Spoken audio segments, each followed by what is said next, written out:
అన్నాడు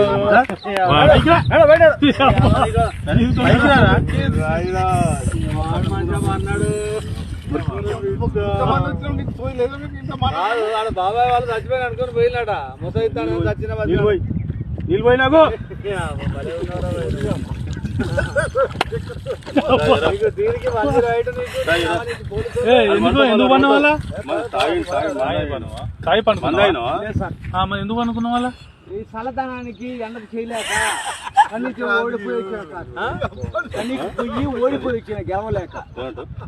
ఏం చేసావు 10 రోజుల నుంచి గణేట్ చేత నాతో గట్టించి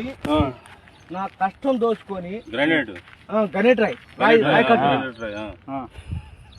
నాకు అంటే డబ్బులు ఇచ్చారు కానీ క్షమ